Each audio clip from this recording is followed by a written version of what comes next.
Hi friends, ரொம்ப நாள் காத்திருப்புக்கு அப்புறம் மதுரை பெங்களூர் வந்தே பாரத் எக்ஸ்பிரஸ் வந்துட்டு வர்ற 20ஆம் தேதி வர்ச்சுவலாக வந்து ப்ரைம் மினிஸ்டர் சென்னை சென்ட்ரல்லேருந்து லான்ச் பண்ணுறாரு.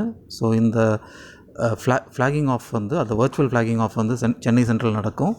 பட் வந்து ட்ரெயின் கிளம்புறது பார்த்திங்கன்னா மதுரை ஜங்ஷன்லேருந்து பெங்களூர் கிளம்பி போகும். ஸோ ஈவெண்ட் வந்துட்டு சென்னை சென்ட்ரல்லையும் நடக்கும், அதுபோல் பார்த்திங்கன்னா மதுரை ஜங்ஷன்லேயும் நடக்கும். அதுபோல் சென்னை நாகர்கோவில் வந்தே பாரத் எக்ஸ்பிரஸ்ஸு ஸோ இதுவுமே சேம் டேட் 20ஆம் தேதி இந்த மாதம் வந்து அதுவும் லான்ச் பண்ணுறாங்க. ஸோ இது பார்த்திங்கன்னா சென்னை சென்ட்ரல்லேருந்து ப்ரைம் மினிஸ்டரே டைரெக்டாக வந்து லான்ச் பண்ண போகிறாரு, ஃப்ளாக் ஆஃப் பண்ண போகிறாரு. இந்த வந்தே பாரத் அதாவது 2 ட்ரெயின் லான்ச் பண்ணதுக்கப்புறம் இப்போ ரீசெண்டாக கம்ப்ளீட்டான அருள்வாய்மொழி நாகர்கோவில் மேலப்பாளையம் திருநெல்வேலி டபுளிங்கு, அது போக Nagercoil ஜங்ஷன்னு Kanyakumari doubling.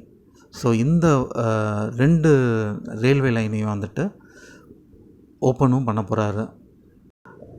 Vande Bharat flag of பண்ணுறதுக்கான ஆயத்த வேலை வந்து ஃபுல் ஃப்ளெட்ஜாக நடந்துகிட்ருக்கு.